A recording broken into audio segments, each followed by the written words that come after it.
Bueno, ya empiezo. Hola a todos y todas, muy buenas. ¿Cómo me les ha ido? Es un placer tenerlos de nuevo en nuestra sesión de nuestro webinar sobre Hablemos de Equidad. Hoy tenemos nuestro sexto webinar. En este caso, el tema va a tener que ver mucho con el trabajo y lo hemos denominado las nuevas formas de trabajo y lo hemos denominado mercados inclusivos. ¿Cierto? Eh, eh, y hoy están dos expertos que han trabajado el tema y uno de ellos ya lo ha conocido porque está encargado de liderar esta iniciativa de los webinars. Está conmigo en primer lugar Natalia Berti. Natalia Berti es profesora principal de la Escuela de Ciencias Humanas. Actualmente ha venido trabajando, ha estado dirigiendo el grupo de ética aplicada, trabajo y cambio social. Y ella ha trabajado durante mucho tiempo temas relacionados con el mercado de trabajo. Y tenemos por otra parte, y ella tiene pues su doctorado en la Universidad de Jena, se escribe con J, ¿sí? En español de un pronto uno diría la Universidad de Jena, y tiene un doctorado en Sociología Económica e Industrial. Entonces, Natalia ha trabajado, ha investigado fuertemente sobre este tema de los mercados de trabajo, como ya lo señalé. Tenemos a Andrés Felipe García, que ha sido el que ha liderado toda esta iniciativa de los webinars. Él es profesor principal de la Facultad de Economía. Actualmente coordina este proyecto UR Equidad. Y él tiene su doctorado en la Universidad Carlos III de España, y también ha trabajado bastante estos temas relacionados con el trabajo.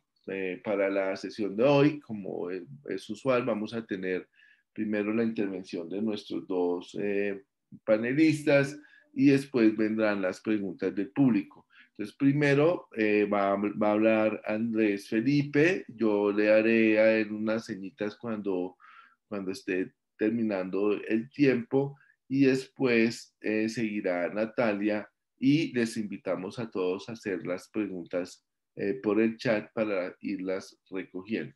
Entonces, Andrés tiene la palabra. Muchas gracias, Wilson.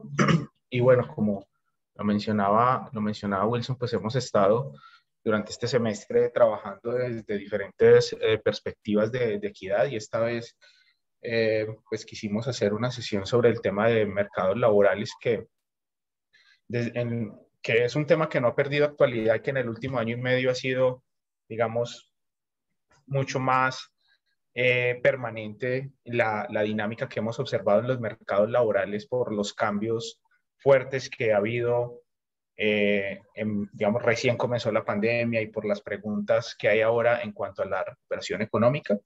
Y pues la idea de estos primeros minutos quisiera pues como contar un poquito el panorama del mercado laboral en ese contexto de pandemia y recuperación, pero también hablar sobre algunos retos que todavía están con mucha incertidumbre de lo que se denomina el futuro del trabajo. Es decir, si bien sabemos que la pandemia cambió mucho los indicadores laborales y dejó unos retos desde el punto de vista de política pública de generación de empleo muy importantes, pues ya de antes de la pandemia se venía hablando de unos cambios estructurales que necesitaba el mercado de trabajo en Colombia, problemáticas como por ejemplo las pensiones, reformas de las que se habla todo el tiempo como el trabajo por horas, la reglamentación de, perdón, el trabajo de plataforma.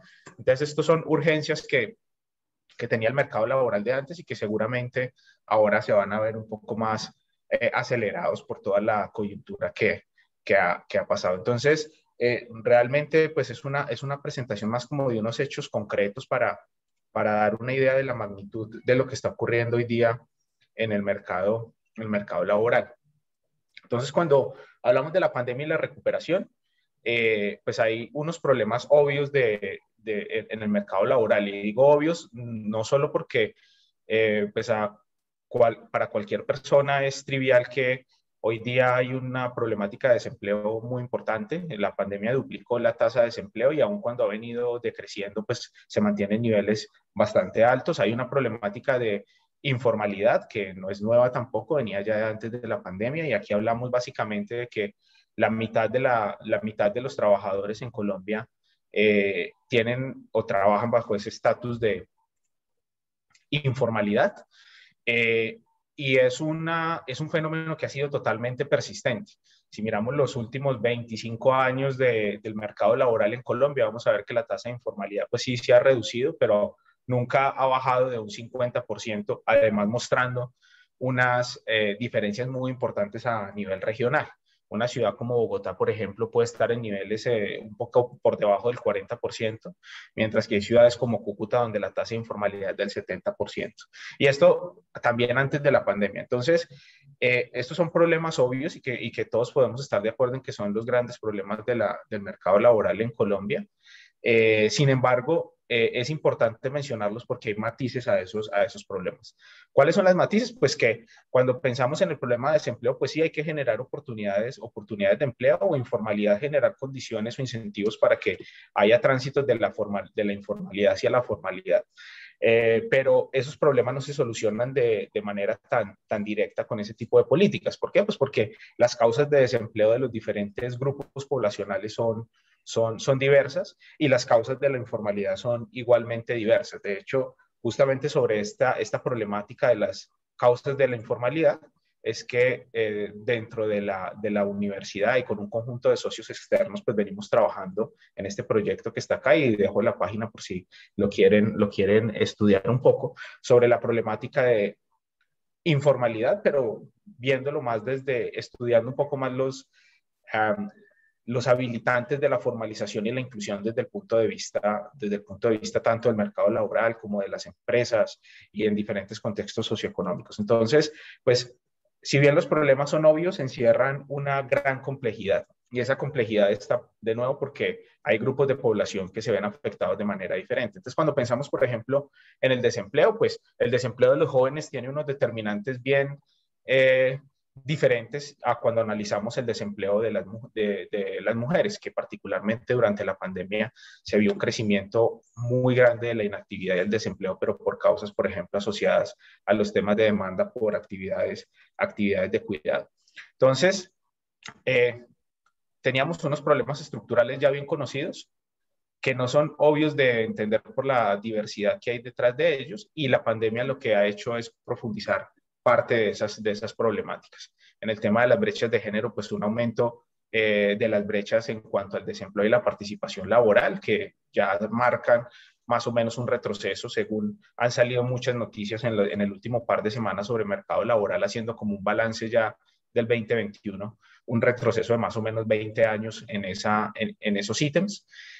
Igualmente, cuando hablamos de jóvenes, pues durante la pandemia hubo tasas de desempleo de los jóvenes de más del 30% y con unas problemáticas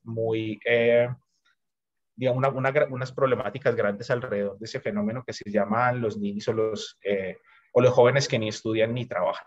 Entonces, ese es el panorama tanto antes como después de la pandemia, exacerbado un poco por la pandemia.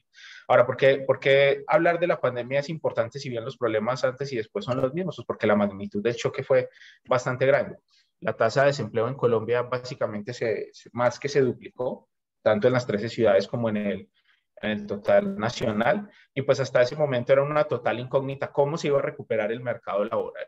Si la recuperación iba a ser inmediata, es decir, si 3, 4 meses después de mayo ya íbamos a tener tasas de desempleo que observábamos antes, o si por el contrario íbamos a tener, digamos, un proceso bastante lento de recuperación. ¿Y por qué ese ritmo era importante? Pues porque De eso dependía cuáles eran las acciones específicas que se debía hacer desde el punto de vista de la política pública para acelerar justamente la recuperación. Y el caso de Colombia es bien especial. Cuando lo comparamos, por ejemplo, en la OECD, Colombia fue el país con el aumento en la tasa de desempleo más alto entre todos los países de la OECD, y no solo el aumento, sino también el nivel.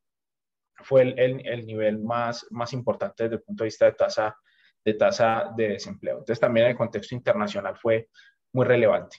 Y cuando lo miramos desde la perspectiva de los grupos poblacionales y esos factores asociados a la mayor vulnerabilidad del desempleo, pues justamente encontramos que esos aumentos del desempleo, acá por ejemplo, diferenciando entre hombres y mujeres, dejan ver un aumento en las brechas bastante importante. Si ustedes bien ven alrededor del 2010, la brecha entre hombres y mujeres en términos de tasa de desempleo era más o menos del 10%.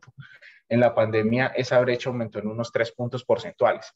3 puntos porcentuales parece poco, pero para el caso del mercado colombiano, en el total de ocupados, 3 puntos porcentuales son más o menos 500.000 empleos. Y generar 500.000 empleos para una economía, pues es un reto bien importante. Ahora, ese escenario de la pandemia, como lo comentaba, pues tampoco era general a las regiones y los sectores.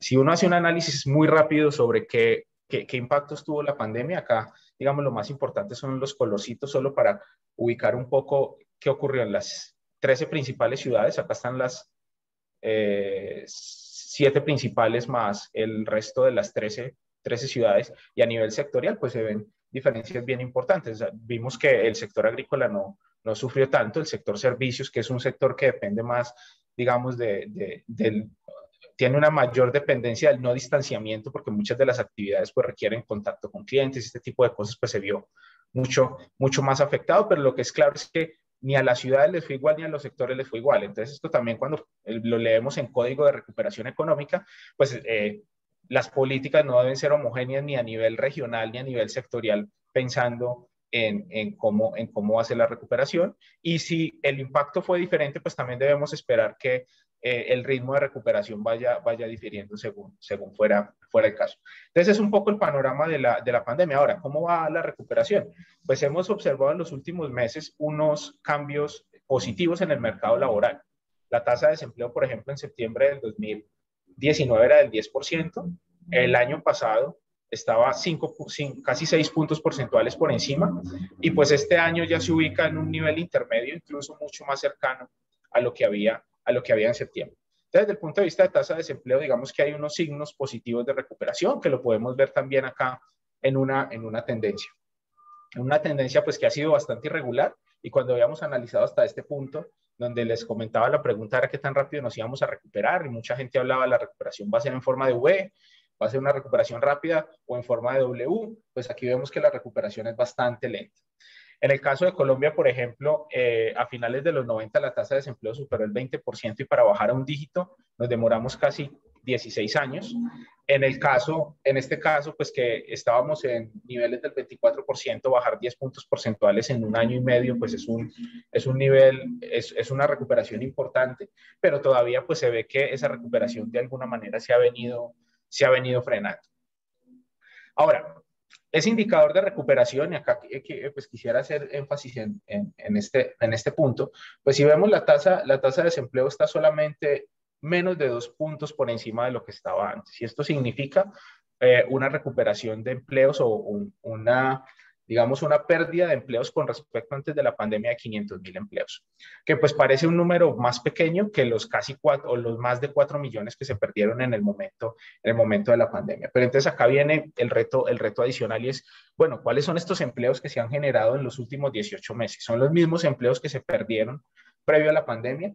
Y lamentablemente la respuesta es que no. Los empleos que se han recuperado pues son empleos de menor calidad en el sentido que son empleos con una menor cobertura a la seguridad social, empleos que se han concentrado más en el cuentapropismo, y esto es una característica de la informalidad. Y eso implica pues que desde el punto de vista de la recuperación no solo deberíamos estar preocupados por recuperar los niveles de empleo, sino también por recuperar parte de la calidad del empleo que hemos perdido.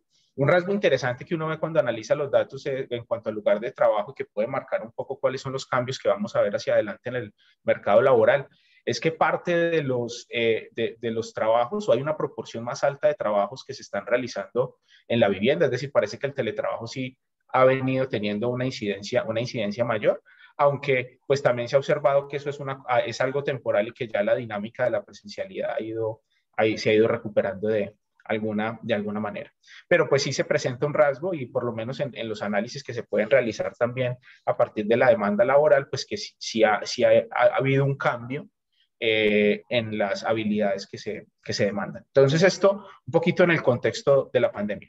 Ahora, cuando hablamos de esos problemas estructurales que venían antes de la pandemia, pues quisiera señalar en particular tres de ellos. Uno son las brechas de género. Esta es la diferencia en la tasa de desempleo entre hombres y mujeres que, como se puede ver, pues ha sido persistente y que aunque no se ve de manera muy explícita acá, pues sí hay un gap un poquito superior después de la pandemia.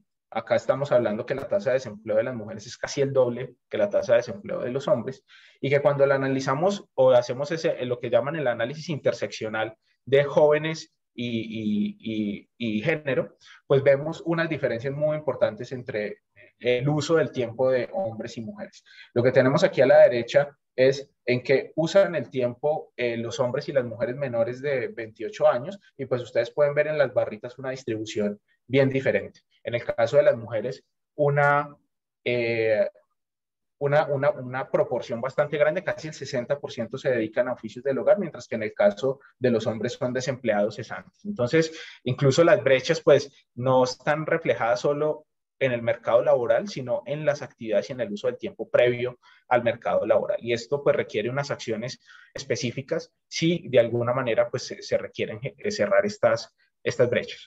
Y el otro problema estructural pues está asociado a la informalidad y la informalidad visto más desde una problemática de productividad. Aquí pues hay muchos datos en esta tablita, son datos sobre la distribución de salarios que tenemos, pero hay información muy relevante.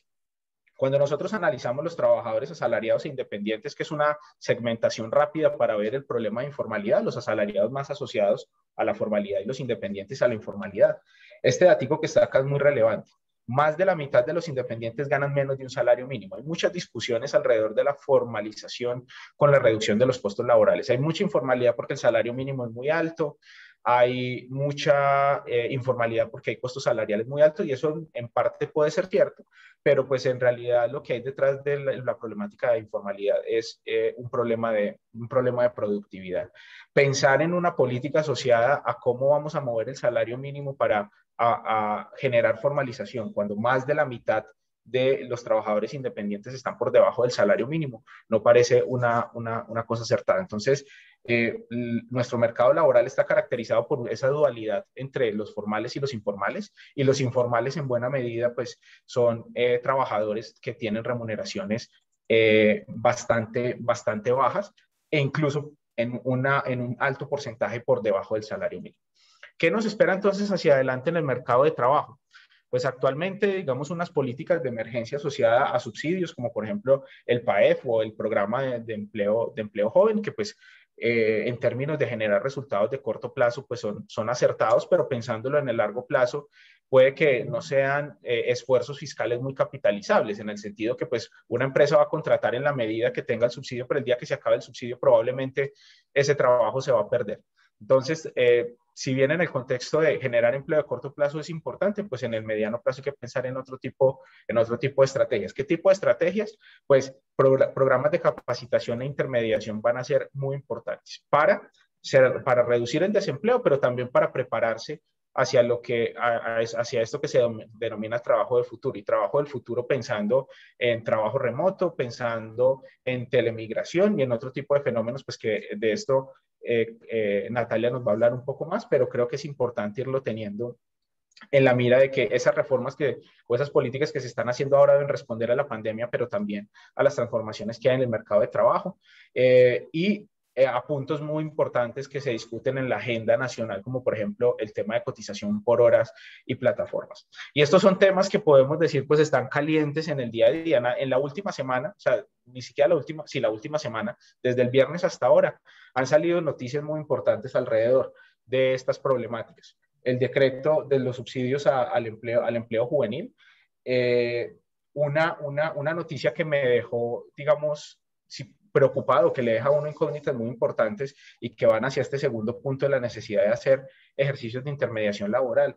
Es que pues Medellín fue o está en el proceso de ser el distrito de ciencia y tecnología. Y una noticia que salió justamente el viernes decía, pues hay un boom de empresas que están llegando a Medellín demandando ingenieros y no hay ingenieros.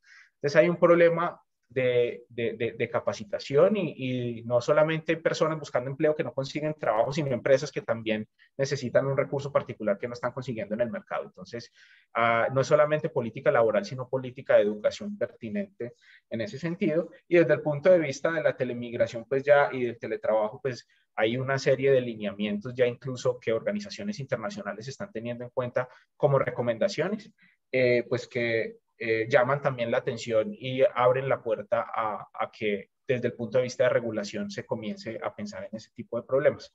Esa era un poco la idea de estos minutos y pues muchas gracias por su atención.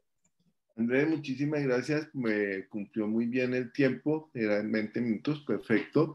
Pues nos ha dado una panorámica de lo que ha pasado en los últimos años en el mercado laboral, en la situación que tenemos de desempleo y cómo se fue afectado por la pandemia. Nos ha mostrado también el peso enorme que tiene el empleo informal, que está acompañado también con unas remuneraciones muy bajas. Y también nos ha hablado del impacto que está teniendo el teletrabajo. Ahora pasamos a Natalia. Tiene la palabra Natalia. Muchas gracias, Wilson. Bueno, en mi presentación me gustaría comentarles un poco cuál es el contexto, ¿no? Y cómo es que históricamente se viene desarrollando la transformación del mundo del trabajo a escala transnacional, algunas particularidades que vamos a encontrar en países latinoamericanos, para también, digamos, tener elementos para preguntarnos, bueno, ¿quiénes son los que dicen que no hay suficientes ingenieros en las nuevas industrias que están llegando? ¿Y a dónde es que se están yendo nuestros ingenieros? ¿Qué es lo que están haciendo nuestros ingenieros? ¿Sí? Porque a mí me pasaba que en Argentina, yo estudié este tema lo empecé a estudiar hace unos 10 años en Argentina y constantemente veía noticias como esta: faltan ingenieros, faltan ingenieros, faltan ingenieros.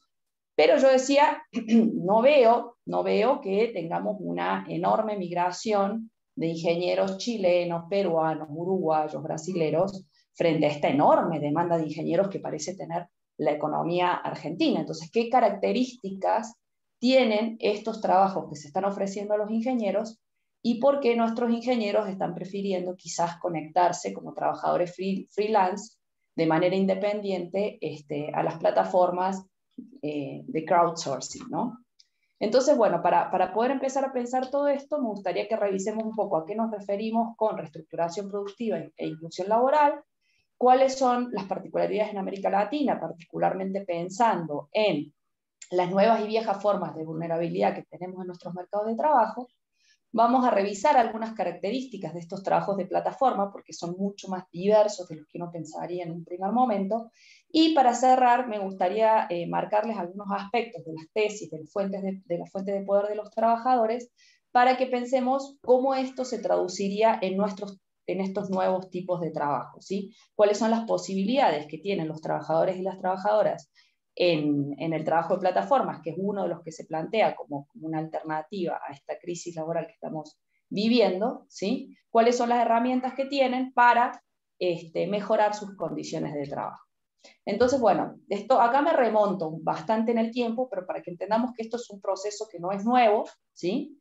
Sino que tiene más de 40, incluso 50 años, que tiene que ver con la enorme crisis del modelo taylorista-fordista y las formas de empleo y de Estado que estaban, digamos, asociadas a este modelo de producción, ¿sí? Una crisis también con respecto a las principales fuentes de energías de este modelo productivo, que fueron, digamos, la crisis del petróleo y la crisis de la energía atómica, ¿no? Que aumentan enormemente los precios de este tipo de energías y empiezan a presionar en cambios en la forma de producción.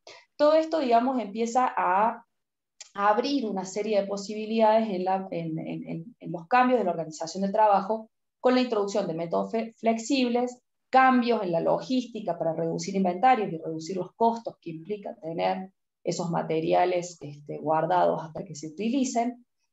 Todo lo que empieza a permitir, en términos de nuevos productos, pero también nuevos procesos productivos, el desarrollo de la electrónica, la informática y posteriormente la genética, cambios en cuáles son las relaciones entre las empresas, y empezando a conformarse nuevos tipos de cadenas con procesos de subcontratación.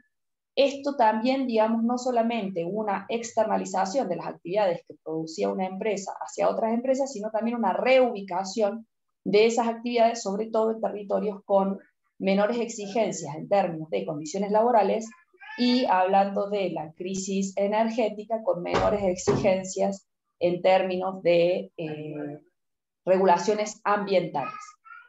Y ahí, digamos, se empiezan a ver nuevos espacios de producción, como fueron las zonas francas o las maquilas, nuevas maneras de pensar cómo la producción, digamos, empieza a producir unas partes en México, otras partes en Brasil, otras partes en Argentina, y cómo terminó uniendo esas partes y ensamblando los productos en distintas plantas de ensamble, y también, digamos, con cambios tecnológicos y con cierta presión del mercado financiero, una reubicación incluso de las actividades extractivas, que eran las que pensábamos que no se pueden modificar. O sea, uno no puede ir a buscar minerales en un lugar donde no hay minerales, pero cambios tecnológicos, cambios en el sentido de la regulación y una fuerte presión del mercado financiero sobre el valor de estos tipos de recursos, también implicó una reubicación de actividades extractivas. Esto último lo menciono porque Colombia es uno de los países que ha sido, digamos, la sede de nuevas actividades extractivas. ¿Qué pasa esto en términos laborales? O sea, ¿cómo esto, digamos, lo vemos del lado del mercado de trabajo? Bueno, tenemos un proceso de terciarización laboral, aparición de nuevas formas de contratación. Hasta acá, digamos, estamos hablando desde el punto de vista, ¿no?, de los países que tenían mercados de trabajo donde predominaba un trabajo con todas las regulaciones y prestaciones sociales, ¿no? Empezamos a ver que empiezan a aparecer nuevos tipos de contratos en términos de cuáles van a ser los tiempos de lugares, los tiempos de trabajo, cuáles van a ser los lugares de trabajo, una mayor polivalencia en términos de tareas, una mayor fragmentación y movilidad en términos de las jerarquías, que después, digamos, esto se va a traducir en cómo son las disputas por los distintos salarios, las distintas jerarquías, y una gran pérdida de derechos en términos de pensiones, vacaciones, licencias, derechos incluso a la organización colectiva, hacer carrera. La terciarización, por ejemplo, dificulta bastante la organización colectiva. Sin embargo, no es una tendencia única, ¿no?, que nos lleva a formas flexibles de producción y formas flexibles de trabajo, sino que vamos a ir viendo combinaciones de modelos del taylorismo-fordismo con todas estas nuevas tendencias más flexibles en la producción, que también, digamos, van a ir acompañadas de nuevas formas de gestionar el control en la producción, pero también la construcción de consensos y de obtener un mayor compromiso por parte de los trabajadores para participar del proceso productivo. Empezamos a ver una construcción de un mercado de trabajo global donde productores de partes de automóviles de México empiezan a competir con productores de partes de automóviles de Argentina, ¿sí? Para ver dónde es que se localiza, por ejemplo, un proyecto de producción de cajas de cambio, ¿no? Entonces empezamos a ver ese tipo de competencia entre trabajadores distantes. En las plataformas esto va a ser bastante más abierto y podríamos hasta decir brutal, con incluso concursos por el precio que se le pone a la hora de trabajo, o sea, el concurso de quién hace esto en menos tiempo y a menor costo. Y empezamos a ver, ¿no? Para los gobiernos, esto es importante señalar, porque al transnacionalizarse la producción, empieza a haber una mayor tensión entre cuáles son las escalas de la regulación y cuáles son las escalas de la producción. Nosotros regulamos a nivel nacional, departamental, municipal, pero la producción atraviesa todas estas fronteras. Hay nuevos intentos de formar escalas de regulación, como van a ser, no sé, el Mercosur, acuerdos, digamos, entre naciones, y también empiezan a aparecer algunos acuerdos, incluso transnacionales a escalas locales. Eso lo vamos a ver, por ejemplo, en relaciones entre Austria y Hungría para promover ciertos mercados laborales, ¿sí? ¿Qué pasa en América Latina? En América Latina esto, digamos, nos llega en un momento de crisis de la deuda, con, como decía Andrés, tenemos mercados de trabajo que están caracterizados por el rebusque, el trabajo no registrado, el trabajo por cuenta propia. Esto no es nuevo.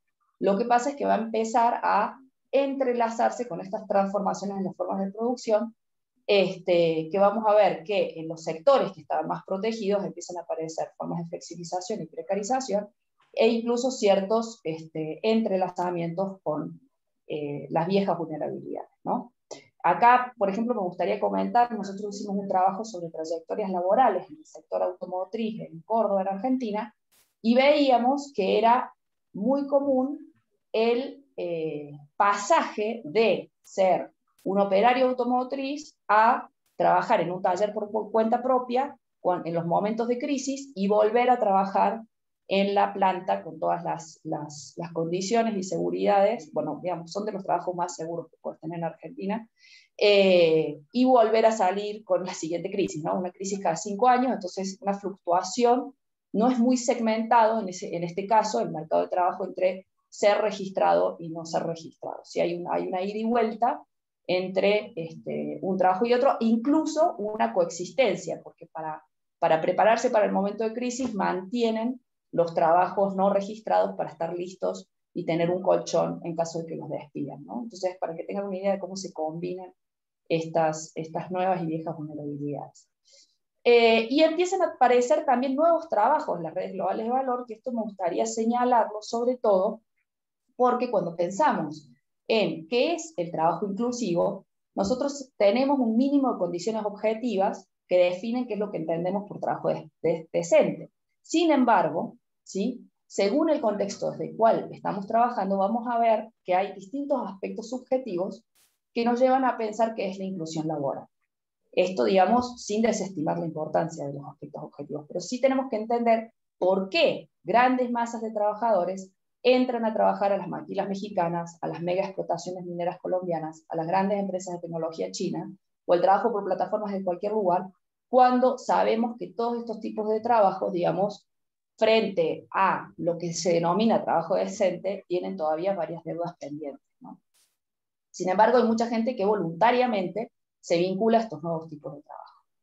Entonces esto nos abre un poco el panorama para empezar a pensar el trabajo en las plataformas, ¿sí? Como les decía, ¿qué es el trabajo de plataformas? Es, por ejemplo, el tema de la diversidad de plataformas que tenemos. Una plataforma como Uber sería un trabajo de plataformas, una plataforma como iFood o toda esta variedad de domicilios.com, etcétera.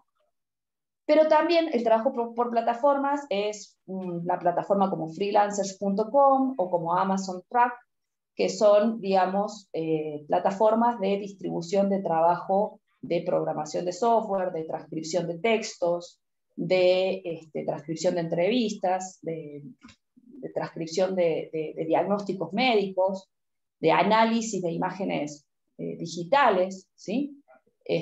Son otro tipo de trabajos que a veces son bastante diferentes a el trabajo de repartidor o de mensajero urbano, ¿no?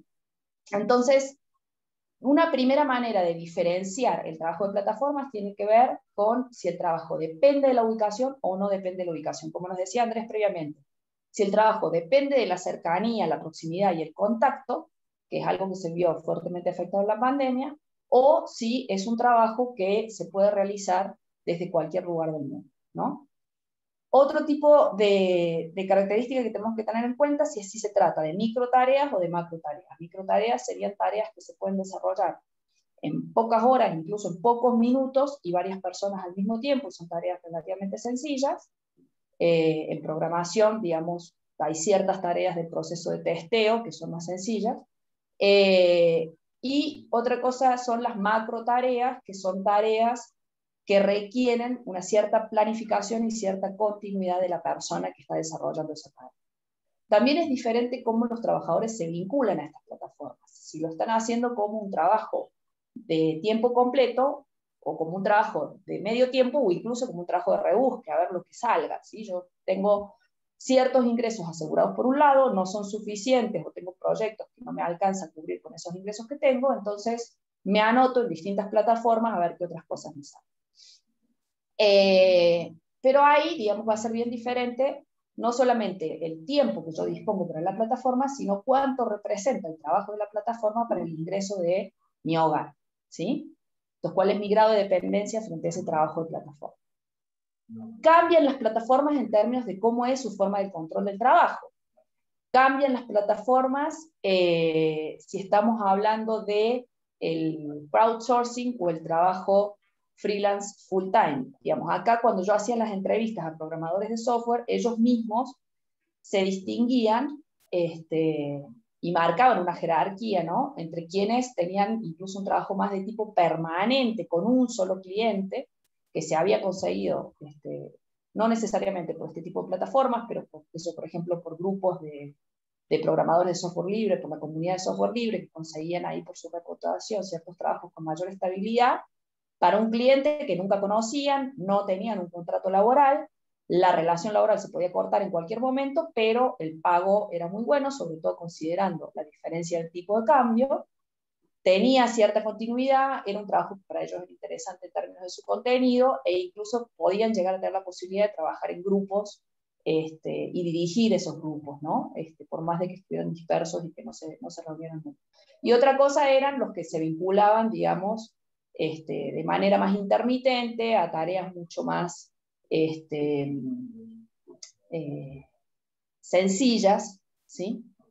Y con una mayor vulnerabilidad en términos de la continuidad de los trabajos que pueden llegar a tener. Por supuesto, también, digamos, tenemos que pensar las diferencias de quienes se vinculan a las plataformas en términos de género, edad, de educación, país de residencia. Acá es muy importante pensar el contexto regulatorio y la situación del mercado laboral, ¿sí? No es lo mismo que un ingeniero colombiano se conecte a una plataforma y busque trabajo por medio de una plataforma a un ingeniero alemán, ¿sí? Que esté haciendo lo mismo.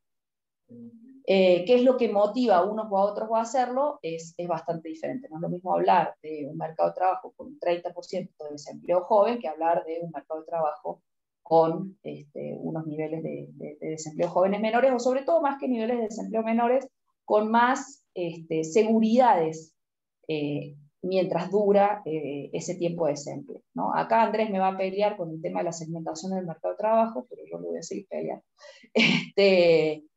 Bueno, y la otra es todo esto, digamos, todas estas variables van a cambiar cómo es que los trabajadores perciben las condiciones de trabajo, como les decía anteriormente, hay ciertas condiciones objetivas para pensar el mercado de trabajo, pero también tenemos que pensar cuáles son, digamos, el punto de vista subjetivo de los trabajadores para hacer lo que están haciendo, ¿no?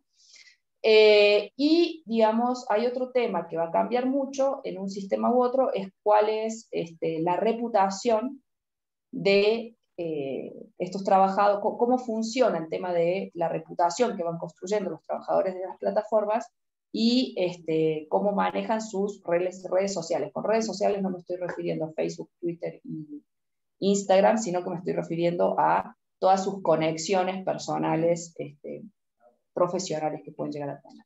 Entonces, ¿qué pasa con estos trabajadores en términos de posibilidades de disputar por mejores condiciones de trabajo? Bueno, pensando sobre todo en trabajadores que están, digamos, localizados en un lugar y realizando un trabajo, en principio manufacturero, pero también lo podemos pensar en términos de servicios, se empezó a pensar en el poder estructural de los trabajadores y el poder asociativo de los trabajadores. El poder estructural de los trabajadores hace referencia a la posibilidad de interrumpir el proceso de valorización de capital. Acá estamos hablando, por ejemplo, de cuando los maquinistas de trenes pueden, por ejemplo, parar los trenes, ¿sí? O sea, no es lo mismo el paro que pueden hacer los maquinistas de trenes, que son los que manejan los trenes, que el paro que pueden llegar a hacer los que marcan tiquetes en los trenes, ¿no? Su poder estructural en el proceso de valorización de capital es muy diferente. El poder asociativo hace referencia a la posibilidad de organizarse colectivamente y generar disputas a partir de esa organización, y van a tener, digamos, cada uno distintas formas de actuar según la esfera en la que estemos pensando este tipo de trabajo, ¿no? Una cosa es el poder estructural a nivel del lugar de trabajo, otra cosa es a nivel de la industria y otra cosa es a nivel de la sociedad, ¿sí? Ahora, a estos dos poderes estas dos fuentes de poder de los trabajadores, la literatura ha ido agregando otras dos más, que tienen que ver con el poder institucional, que tiene que ver con que, más allá de que cambien los modelos productivos e incluso las formas de contratación, hay ciertos derechos que han sido adquiridos frente a los cuales podemos reclinarnos y seguir disputando, ¿no? En el caso alemán esto es muy evidente porque se apoyan mucho en lo que se llama el modelo de cogestión alemán, donde los sindicatos tienen un lugar más que los sindicatos, los consejos de fábrica tienen un lugar en los boards de las empresas, en las mesas directivas de las empresas, ¿sí? La otra cosa tiene que ver con el poder societal, que esto se empieza a ver sobre todo con trabajadores de servicios sumamente precarizados, a los que se les suma, por ejemplo, todas las vulnerabilidades que implica ser un migrante ilegal, como fueran los trabajadores de la limpieza, en distintas ciudades de Estados Unidos, que no tenían posibilidad de organizarse colectivamente, no tenían poder estructural, no tenían para nada poder institucional porque eran ilegales en el país. Sin embargo, lograron empezar a establecer una serie de relaciones con ONGs y organizaciones sociales de base, y eso les permitió llevar adelante distintos paros, y ahí se empezó a ver qué es lo que pasaba cuando estos trabajadores dejaban de hacer su tarea. Entonces también llama la atención a cómo se empiezan a establecer lazos entre los espacios productivos o los espacios reproductivos, ¿no? En este caso tienen más que ver con actividades de cuidado, y las organizaciones sociales. Entonces, bueno, esto se los dejo abierto como para que tengamos elementos para empezar a pensar cómo puede ser, cuáles son las fuentes de poder que tienen los trabajadores o no tienen los trabajadores en esto que llamamos, ¿no?, algunos de los trabajos del futuro. Bueno, y hasta aquí sería la cosa por ahora, Wilson. Con todo gusto escuchamos las preguntas. Muchísimas gracias, Natalia, por su presentación, porque pues nos ha complementado con lo de Andrés, nos ha presentado como la panorámica ya de la economía global y las transformaciones que se están dando en las organizaciones que llevan a cambios en el modo de trabajo, y el ejemplo de los ingenieros es clave porque se entiende qué está pasando con este tipo de trabajo. Entonces dejamos al público para que formulen sus preguntas a través del chat. Marlon, por favor. Sí, no sé si se me escucha bien. Tengo 3 preguntas a los panelistas. Se escucha, Marlon. Sí.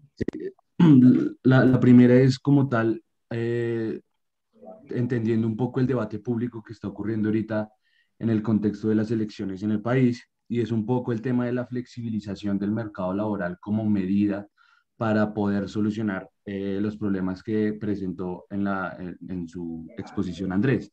Entonces yo quisiera saber cómo ustedes qué piensan de estas políticas de flexibilización del mercado laboral, que en su mayoría o que principalmente se han centrado en el hecho de incluir los salarios por hora, pero que, como lo estaba mencionando Natalia, podría generar una precarización de las condiciones laborales de las personas que accedan a este tipo de contrato, que no necesariamente, pero que puede ser una posibilidad. Entonces, Digamos, ¿cuál debería ser esa política? Si están de acuerdo con esa política de flexibilización y en caso tal de que estén de acuerdo, ¿qué opinan de la posible precarización del, digamos, del mercado laboral como consecuencia de esta flexibilización? La otra pregunta que quería hacerles es, en términos de cuáles políticas podrían generar o podrían cerrar esas brechas de género que estábamos viendo previo a la pandemia, pero que como consecuencia de la pandemia aumentaron. Andrés estaba comentando un poco acerca de un poco, entiendo, de la economía del cuidado, de cómo se estaban distribuyendo las horas entre los hombres y las mujeres, pero entonces no sabría o me gustaría saber cuál sería la política que ustedes podrían como sugerir para disminuir estas brechas de género. Y mi tercera y última pregunta es un poco de lo que hablaban por el lado de los ingenieros que decía Natalia y un poco lo que hablaba por el lado de Andrés, de tal vez los programadores que se estaban demandando en Medellín, y es que entiendo que hay una brecha o hay un mismatch entre lo que se está demandando y lo que se está ofertando. Y mi pregunta sería también, ¿cuál debería ser esa política para intentar cerrar esa brecha? Tal vez en el corto plazo. Digamos, una respuesta fácil sería, claro, necesitamos empezar a capacitar a toda esta oferta laboral para que empiecen a adquirir esas habilidades que está demandando el mercado laboral, pero en principio esto podría ser una solución en el mediano y largo plazo. Pero no sé qué tanto se ha explorado el tema de intentar cerrar estas brechas en el corto plazo y si es posible. Esas serían como mis tres preguntas. Muchas gracias.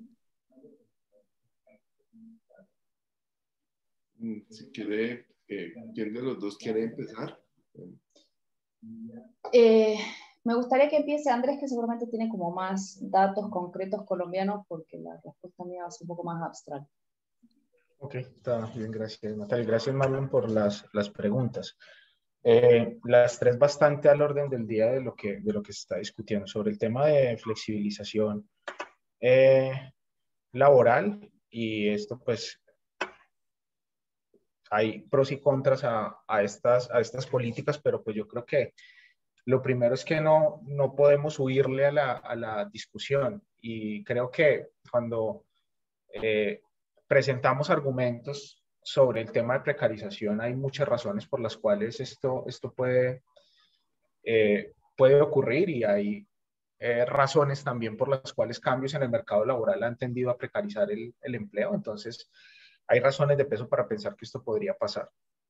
Pero también hay unas limitaciones y unas señales tal vez claras de que la flexibilización laboral es requerida. En los datos que mostraba, veíamos que los trabajadores independientes en general, el trabajador independiente típico gana menos que el salario mínimo. Mantener el salario mínimo como la escala de regulación para la seguridad social y para la inclusión, digamos, del trabajador al sistema de seguridad social no parece lo más adecuado. Lo otro es la proliferación digamos, de las microtareas que mencionaba Natalia, que no necesariamente pues, o sea, generar unos costos adicionales a la contratación y también al despido asociados a estas microtareas no es, o digamos, impondría algunas barreras a la inclusión laboral de una parte de la población. Y adicionalmente, pues también hay unas tendencias marcadas sobre la flexibilización y el balance entre la familia y el trabajo, que implica la necesidad de tener oportunidades de empleo, digamos, bastante más flexibles. Lo que pasa es que pensar solo en la flexibilización sin cambiar otras partes del sistema es complejo. ¿Y cuáles son esas partes del sistema?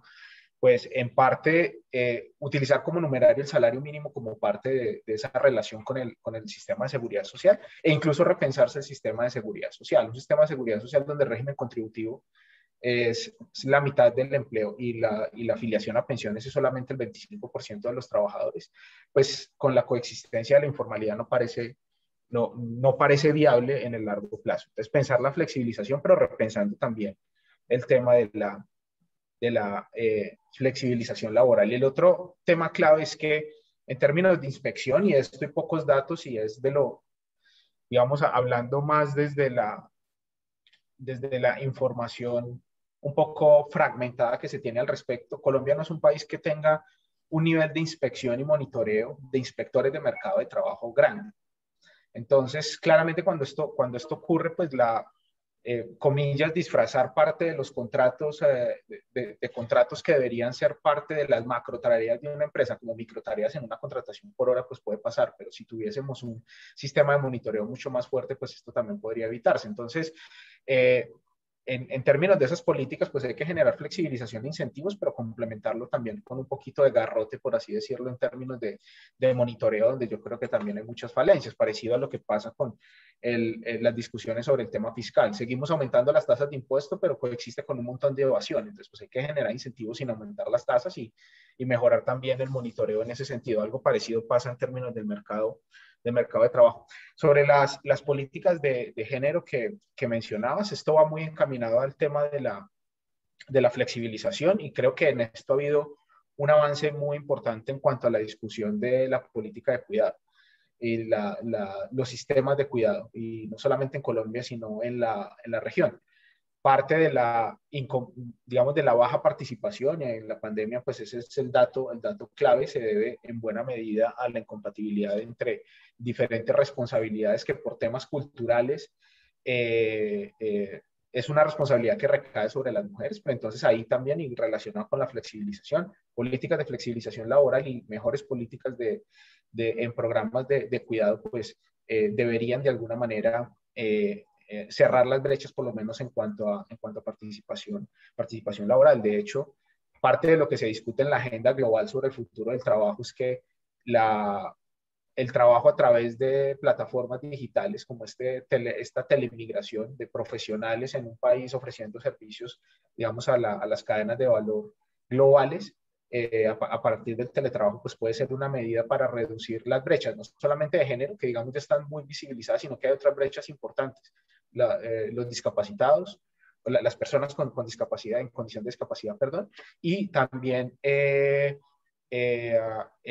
jóvenes que no logran engancharse a su primer empleo, digamos, en el entorno inmediato que tienen, pues también tienen esta posibilidad. Entonces, el tema de flexibilización no solo, o de brechas es muy importante desde el punto de vista de género, pero también hay unos adicionales. Y sobre el mismatch, de acuerdo con lo que mencionaba Marlon, que en el corto plazo, pues la capacitación parece una solución, y de hecho, cuando en el caso particular de Medellín se hablaba del Valle del Software y que entonces se iban a capacitar 200.000 jóvenes en programación, pues esto es una solución que parece viable en el corto plazo, pero estas capacitaciones pues también tienen sus limitaciones, ¿no? Porque también una cosa es capacitar para hacer tareas específicas y otra cosa ya es desarrollar, y para el desarrollo y para la innovación pues se necesita unos procesos de formación mucho más amplios. Y esos procesos de formación pues son previos al mercado laboral. Entonces el mismatch se puede solucionar con políticas activas de mercado de trabajo. La respuesta es sí, por ejemplo con agencias de empleo, que en el caso de América Latina pocas tenemos, y en el caso de Colombia hasta ahora no hemos podido consolidar una buena agencia de empleo. Y por agencia de empleo es así como cuando uno está buscando casa tiene un agente inmobiliario que le ayuda, pues una agencia de empleo tiene un desempleado, una persona que está buscando empleo, y que este agente básicamente le ayuda a reducir todas esas brechas de información y a ubicarse en el mercado de trabajo. Ese tipo de agencia no la tenemos. Y la otra reforma grande es la reforma al sistema educativo, donde, por ejemplo, la mayor relevancia de la formación técnica y tecnológica debe ser muy, muy importante, porque son procesos de formación que pueden ser mucho más ágiles y que pueden responder a micro tareas que tienen mucha demanda también en el mercado laboral. Esas son como un poco las respuestas, y gracias, Marlon, por las preguntas. ¿Natalia? Sí, Marlon, muchas gracias por las preguntas. Con respecto al tema de la flexibilización del mercado laboral, como bien indica Andrés, cierta flexibilidad en las formas de los contratos, en los lugares de trabajo, en las tareas que se realizan, ¿no? Por la flexibilidad puede venir en varios sentidos, favorece la inclusión, ¿no?, de segmentos del mercado de trabajo que no pueden trabajar a tiempo completo, que no pueden trasladarse al lugar de trabajo, sobre todo en ciudades, ¿no?, como muchas de las ciudades colombianas, con los enormes problemas de transporte que tienen.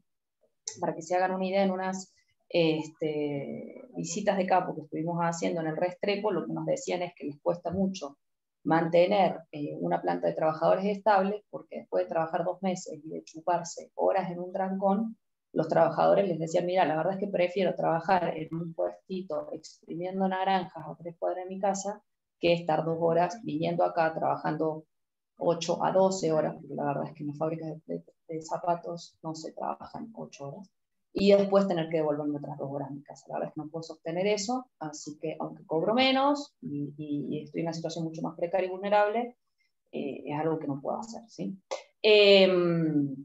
Entonces, sí, la flexibilidad sirve en ese sentido. Lo que pasa es que una cosa es promover flexibilidad en un mercado de trabajo con ciertas seguridades mínimas y con unas tasas de desempleo manejables, y otra cosa es promover flexibilidad en contextos donde, bien decía Andrés, hay una muy poca regulación, hay grandes tasas de trabajo no registrado y altas tasas de desempleo. Entonces, hay que ser muy cuidadosos con ese tipo de cuestiones, y en el caso del salario por hora estoy totalmente en desacuerdo, porque creo que nos lleva directamente a una precarización y no le exige a las empresas pensar, bueno, a ver, ¿cómo es que puedo sumar una cierta cantidad de trabajos para ofrecerle a alguien un trabajo medianamente estable, para permitir que esa persona se capacite un poco más y pueda hacer, digamos, y ir generando un colectivo laboral que esté, digamos, más capacitado y que pueda ir desarrollando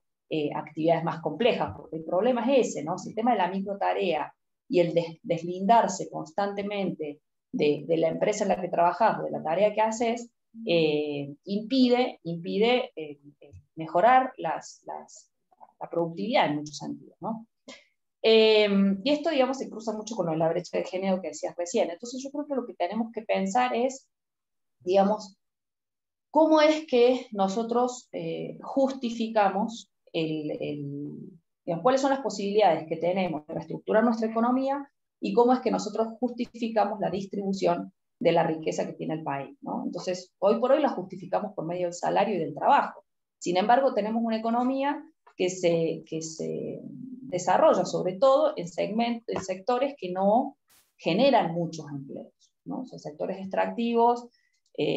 Somos una economía que gana más exportando cuando exporta que vendiendo para el mercado interno. Entonces eso también nos limita un poco las posibilidades de generar empleo, porque no tenemos empresas que estén motivadas a aumentar este mercado interno para tener más mercado, propiamente dicho. Entonces estamos como en un cuello de botella en ese sentido, y eso nos obliga a repensar si el salario es realmente la forma de redistribución de la riqueza del país. Y por eso, digamos, no es casual que aparezcan, digamos, todas las discusiones acerca de la renta básica, ¿no? Como una alternativa, digamos, no estar pensando tanto en si somos capaces de generar más empleos o si somos capaces de generar más empleos de calidad, sino cómo es que aseguramos unas mínimas condiciones de vida para toda la población. La contrapartida de esto es que en la medida en que yo subsidio ciertas condiciones mínimas a la población, las empresas tienen más posibilidades de contratar a esa misma población por un menor salario. Entonces, a fin de cuentas,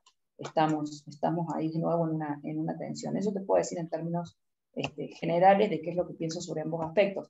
Y, digamos, en qué sentido lo de la renta básica ayuda a la brecha de género, porque se empieza a reconocer el valor de las actividades de cuidado, ¿no? Pero siempre con esta otra contracara, ¿sí?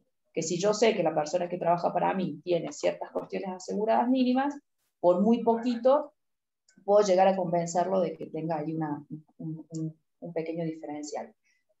Lo interesante es que en nuestras economías está ya requete probado que, dadas ciertas condiciones mínimas de vida sin necesidad de trabajar, no implica que la persona quede desestimulada a buscar trabajo en el mercado de trabajo, digamos. O sea, y eso lo vemos con las personas que han cobrado distintos tipos de subsidios, como fueron en Colombia el Plan Subsidio, el Plan Jefas y Jefas de Hogar en Argentina, y ahora un programa más generalizado, que es la Asignación Universal por Hijo. No por cobrar este tipo de ayudas estatales dejas de buscar trabajo. Ahora, con respecto a los ingenieros, bueno, ahí de nuevo, digamos, tenemos que pensar, bueno, a ver, ¿por qué nos interesa que Medellín sea el nuevo Silicon Valley? Yo me río porque me he cansado de leer noticias de todo el mundo que dicen tal ciudad va a ser el nuevo Silicon Valley. 5 años después, tal otra ciudad va a ser el nuevo Silicon Valley. Córdoba era el Silicon Valley en 2001. En realidad más cerca del 2006, pero ya en el 2001 decían, ay, vamos a hacer el Silicon Valley. Y todo el mundo como abogando y buscando ser el Silicon Valley. Entonces, bueno, ¿qué necesitamos para ser Silicon Valley? Necesitamos trabajadores que estén capacitados en lo que estas industrias están demandando. Bueno, pero ¿por qué no nos preguntamos primero qué es lo que estas industrias le dejan al país?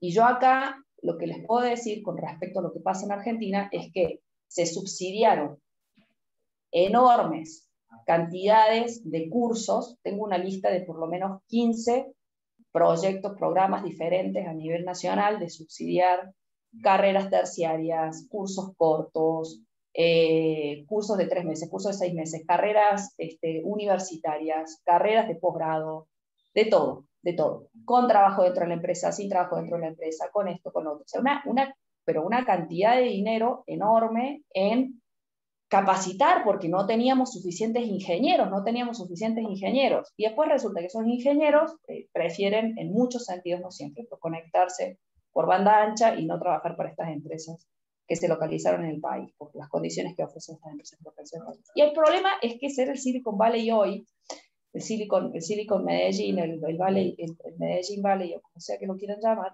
es que no solamente ya entran, digamos, dentro de esta ola de transnacionalización de la producción, sino que ya les toca recibir a los unicornios latinoamericanos, que son mucho más inteligentes en la articulación de mercados laborales caracterizados por el rebusque y por la ausencia de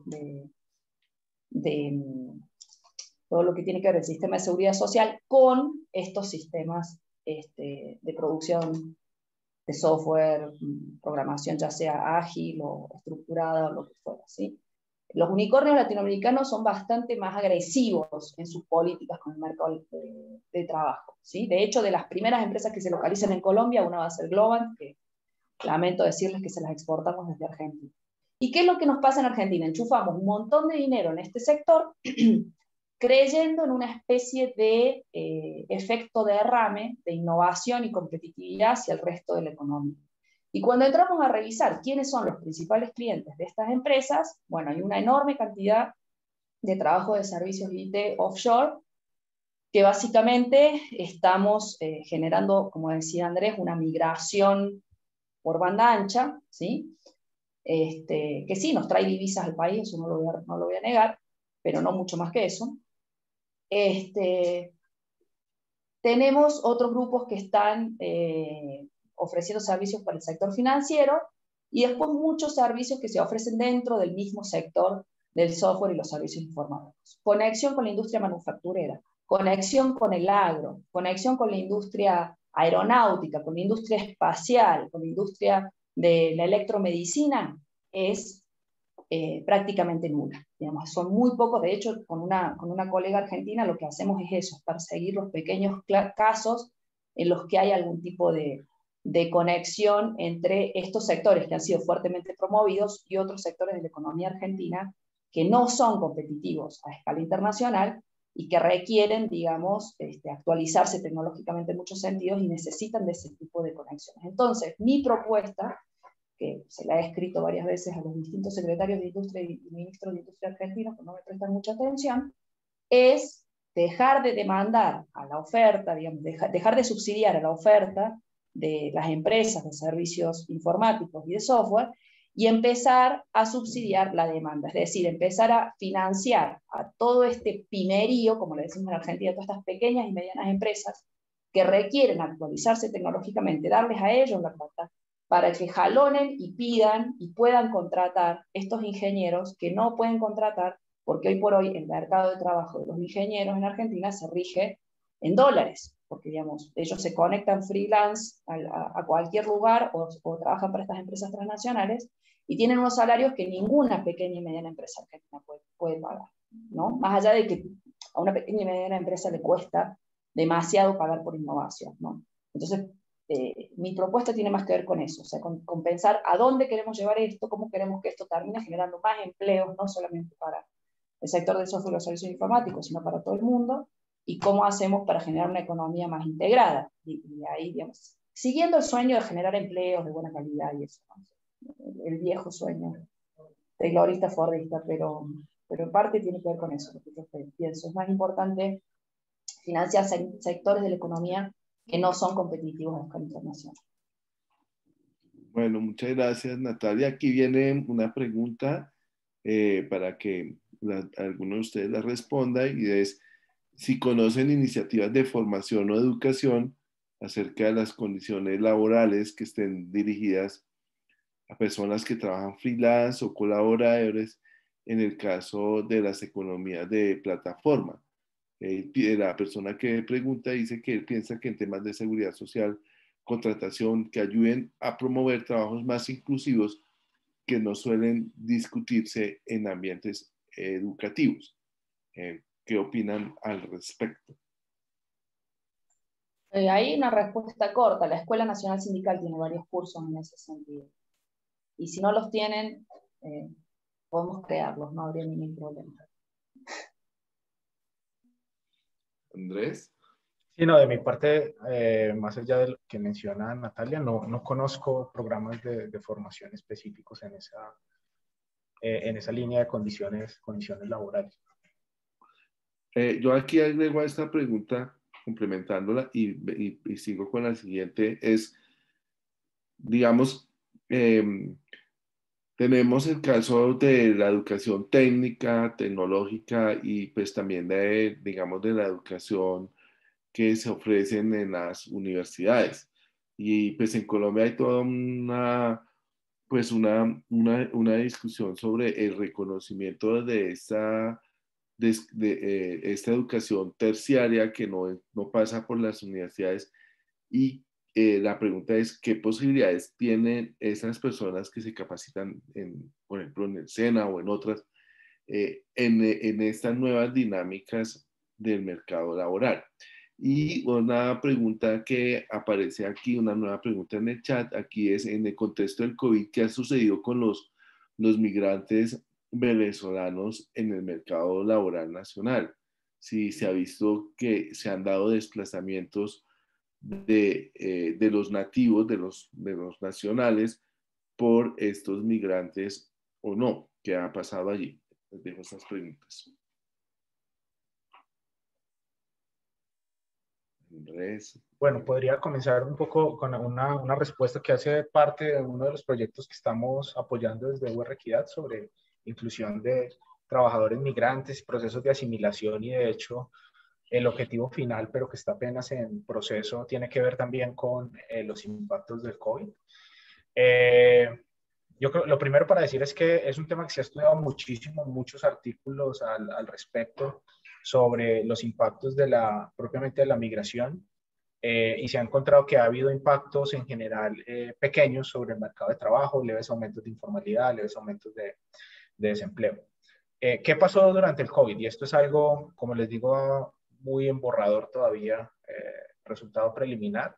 Se observó una tasa de retorno más que una tasa de retorno, una salida del país. Es decir, veníamos de una explosión de migración desde el 2017, y así en la última parte, o en el tercer trimestre, entre julio y septiembre del 2020, se vio una tasa de salida de migrantes, que puede deberse a retorno hacia Venezuela, o muchas veces Colombia también ha servido como país de paso de migrantes hacia Perú, Ecuador y Chile, que son otros de los grandes destinos que tiene la migración. Entonces, lo primero es decir eso. El COVID parece que movió esa tendencia que teníamos sobre el tema de migración. Ya en cuanto al mercado de trabajo, digamos que por ahora los resultados muestran que las condiciones laborales de los de los venezolanos en Colombia más o menos se han venido recuperando. Esas tendencias de recuperación son muy similares a lo que observamos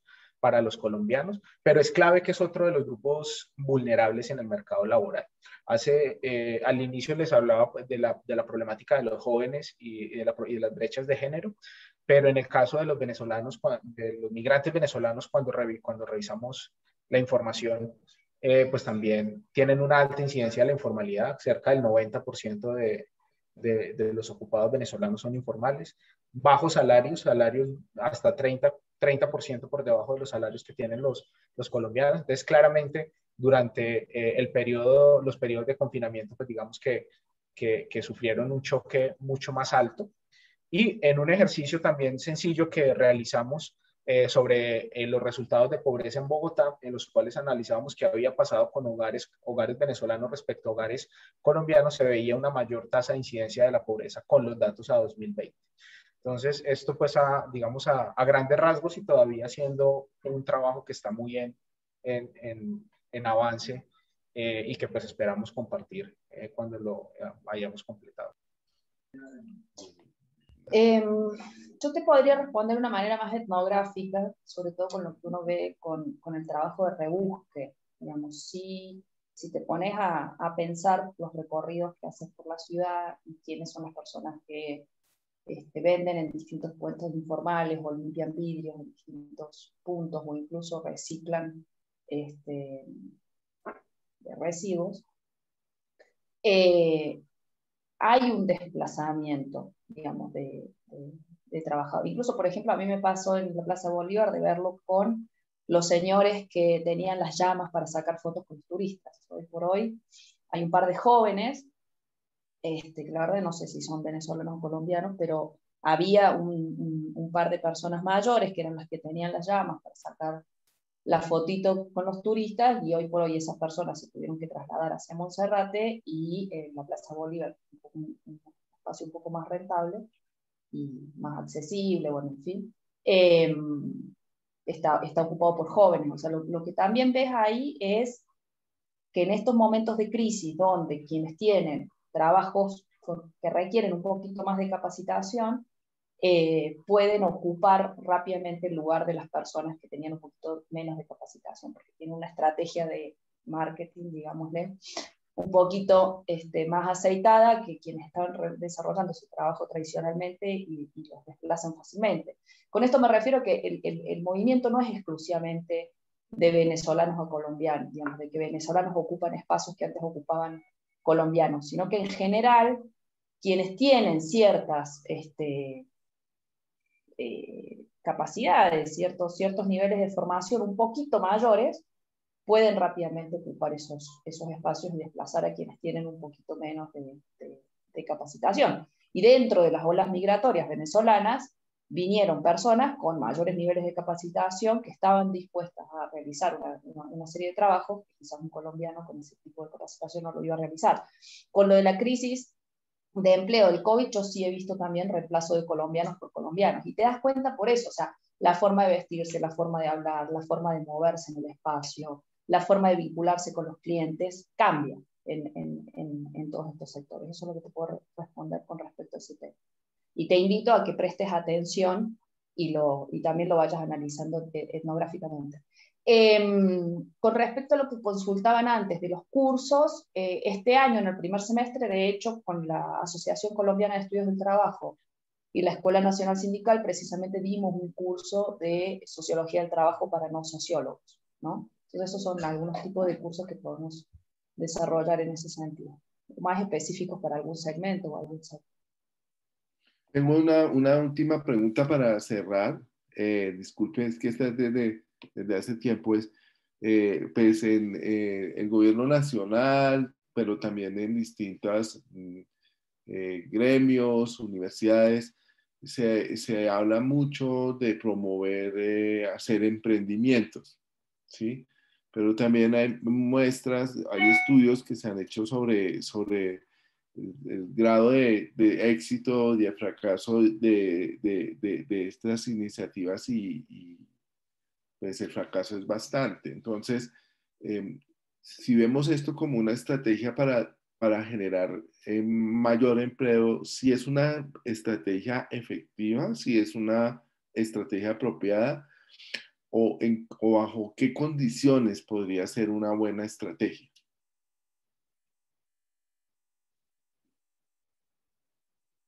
Bueno, me voy a adelantar un poquito ahí. O sea, sobre el tema de emprendimiento no soy un experto, pero es claro que nuestra economía tiene unas características bien específicas en esa demografía empresarial. Colombia es un país con muchas más empresas de las, digamos, en promedio tienen los países de la región, y buena parte tiene que ver con la incidencia del cuentapropismo. Cuando uno mira los datos de cuentapropismo en América Latina, Colombia es el país de lejos, casi el segundo país es Perú, y Colombia tiene una tasa casi del doble. Entonces los emprendimientos tienen matices, ¿no?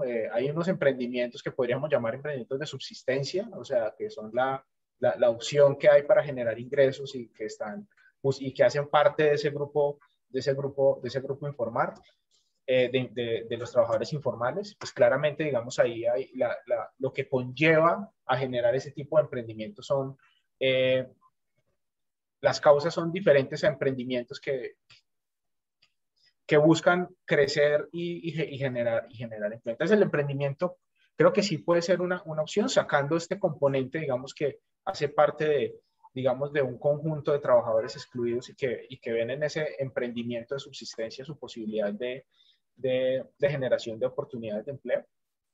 Pero en el resto sí uno encuentra que el emprendimiento va más allá de una buena idea, ¿cierto? El emprendimiento es una buena idea, pero necesita otro tipo de características. Y esto lo menciono porque en el proyecto de Alianza EFI que les comentaba al principio, se ha estado analizando en diferentes emprendimientos, en pequeñas empresas, en estas MIPYMES, características específicas que pueden hacer que esos pequeños emprendimientos crezcan, se vuelvan formales y en el momento de crecer pues se vuelvan generadores de empleo.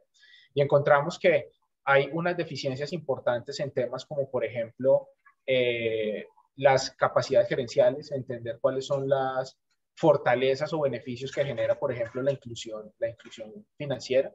Entonces, el emprendimiento sí es una opción para generar empleo, pero unos tipos de emprendimiento específico y para hacer emprendimiento pues se requiere otras características más allá de tener un producto, porque alrededor de esto hay un tema de capacidad de gerenciar oportunidades y capacidades muy relevante. Hace poco en una invitación que había tenido con un centro argentino que se llama CIPEC, se estaba hablando justo sobre el tema del emprendimiento en América Latina, y uno de los invitados decía, pues también hay una destrucción positiva de emprendimiento. Estábamos hablando sobre los factores institucionales y el tema del salario mínimo, y hay que bajar el salario mínimo porque es que si no muchos emprendimientos se van a quebrar porque no van a aguantar la presión de costos.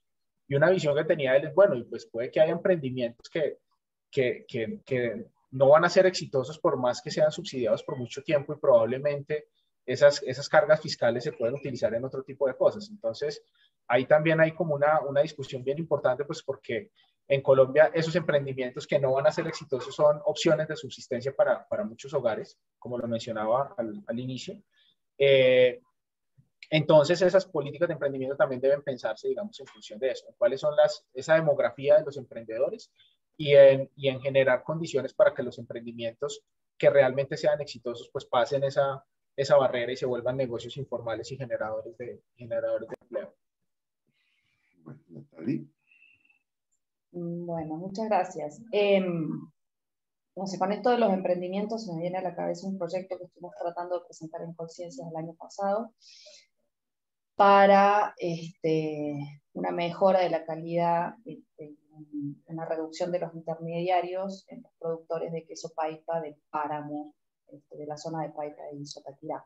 Digo los pequeños productores del páramo, ¿por qué? Porque la mayoría, el queso paipa es como la joyita de la economía en esa zona de Boyacá, la joyita, en el sentido en que le meten bastante plata, proyectos, las universidades vamos, los estudiamos, los promovemos, hacemos expos, ¿sí? Vienen holandeses que terminan, digamos, revisando las características de la producción para ver que sea un producto de denominación de origen. Los franceses mandan a algún que otro técnico, los japoneses invirtieron un montón de plata, bueno. Pero todos estos proyectos en general apuntan a los medianos. Estamos hablando de empresas familiares con tecnologías de los años 50, ¿sí? Pero ellos son los que logran de alguna manera insertarse en todo este tipo de programas de emprendimiento. Pero los muy, muy pequeños productores, que estoy hablando de que sacan 5 o 6 quesos a la semana al mercado en una mula por un camino que les lleva 40 minutos recorrer, y estamos hablando de una de las zonas del país que han tenido, digamos, cierta estabilidad en términos de que hace ya varios años que no hay conflicto, que han tenido en su momento buenas carreteras, que tuvieron elita, educación agropecuaria. Estamos hablando de un lugar que se supone que tenemos de las mejores condiciones para tratar de impulsar algún proyecto de emprendimiento agroindustrial, ¿no? Pero bueno, para alcanzar a estas poblaciones muy, muy marginales en todo este proceso, que hoy por hoy están produciendo queso y hoy por hoy lo están vendiendo. Entonces uno dice, bueno, a ver, la demanda existe, ¿sí? Y hicimos el ejercicio, vimos qué pasaba si le invertíamos 1.000 millones de pesos colombianos, con todo, poniendo pequeñas plantas de producción, mejorando la calidad de la raza, poniendo, de la raza de la vaca, ¿no? Poniendo pastizales, unos pequeños invernaderos para que tengan mejor alimentación las vacas. Pensamos toda la cadena productiva, un proyecto turístico, de todo lo hicimos, buen moño, todo. Después de invertir 1.000 millones de pesos, sin contar costos de producción, para 20 familias lográbamos un ingreso mensual de 8 millones de pesos colombianos, que se tenían que distribuir las 20 familias. Como verán, no es fácil hacer emprendimiento en las condiciones de la economía colombiana, teniendo en cuenta el precio de los productos. Y estamos hablando de un producto que hoy por hoy estos pequeños productores podían vender a 5.000 pesos el queso, porque de hecho el COVID les impactó en el precio del queso, y podían, si mejoraban la calidad del queso y todo, llegar a venderlo a 13.000 pesos. O sea, con todo a favor, si no nos salía nada mal, lográbamos eso. Entonces, ¿qué quieren que diga? El emprendimiento no es nada fácil. Les dejo este ejemplo para que lo piensen, porque a uno le dicen, bueno, a ver, Colciencias, MinCiencias te da 1.000 millones de pesos, ¿qué podés hacer? No es fácil generar un proyecto rentable, lo cual nos lleva a preguntarnos, bueno, ¿cómo es que eso se está sosteniendo hoy por hoy, ¿no? ¿Qué es lo que estamos recibiendo cada vez que nos comemos un quesito paipa? Se los dejo para que lo piensen, porque ese quesito paipa que se produce en el páramo llega por medio de distintos intermediarios a las salsamentarias de Bogotá, e incluso a las pequeñas y medianas empresas de la zona, que hacen una especie de maquila con los pequeños productores del queso. Entonces, bueno, el emprendimiento como camino, como verán, no es lo que yo más propongo, pero de todas formas, cuando se piensa, creo que es muy importante pensar dos cosas. Por un lado, procesos asociativos, y por otro lado, procesos que generen la demanda. Y en ese sentido, el rol del Estado es fundamental. O sea, el Estado es un gran demandante de productos y servicios, y con ese poder que tiene a partir de la demanda que genera, puede, digamos, señalar algunas posibilidades. Así como mi sueño del queso paipa fracasó, otro pequeño sueñito que tengo es, en la industria indumentaria hay un segmento que no tiene competencia internacional, porque es el segmento de los uniformes escolares, y eso es algo sumamente localizado. Entonces, con que la Secretaría de Educación diga, de acá a 5 años se cambian todos los uniformes escolares, y de paso rompemos, ¿no?, con la faldita de la nena y el pantaloncito del nene, y empezamos a pensar otros roles de género, otros roles de infancia, o sea, porque a partir de la ropa se transmite hegemonía también. Entonces creo que se pueden hacer unas cosas muy bonitas con el tema de los uniformes escolares, y, digamos, generar todo un encadenamiento productivo y una posibilidad de industrias de la confección locales en ese sentido, ¿no? Ese es como otro sueñito que tengo. Algún día me pondré a sacar los números y les diré si cierran o no cierran. El problema es que cualquier modificación que hagas en ese sentido vas a estar impactando enormemente a los micro talleres estoy pensando en una señora con una máquina de coser en un barrio, que son quienes hoy están haciendo esos uniformes. Entonces tenemos que pensar en cómo incluir a este tipo de personas en este tipo de emprendimiento. O sea, es bien complejo como uno piensa en los procesos de emprendimiento. O sea, a mí me gusta pensarlos desde la demanda en el mercado, los procesos asociativos y de quienes están realizando hoy esas actividades para que no se queden por fuera o para que no las terminen metiendo, como decía Andrés, en una economía donde hay poca inspección laboral, de una manera más subordinada y más oprimida en estas cadenas productivas. Bueno, muchísimas gracias. Ya se nos está llegando la hora del cierre, por sus intervenciones, por lo que nos ha contado Natalia y Andrés. El panorama, la verdad, no es muy halagador. Tal vez pues el trabajo en el mercado laboral es de los espacios más claves para generar equidad. Pues lo que vemos es una situación compleja y compleja en dos sentidos. Por una parte, porque hay condiciones de la economía global que nosotros como país no podemos modificar, no podemos cambiar. Y por el otro lado, hay una serie de dinámicas internas que se han dado en los últimos años en Colombia que también inciden para que estos mercados no ofrezcan más oportunidades de trabajo a los diferentes segmentos de la población con los diferentes tipos de formación. Y también hay detrás de eso que ustedes lo tocaron, que puede ser objeto también de discusión, y es esa conexión entre el sector educativo y el mercado laboral, toda vez que una parte, toda vez que pues uno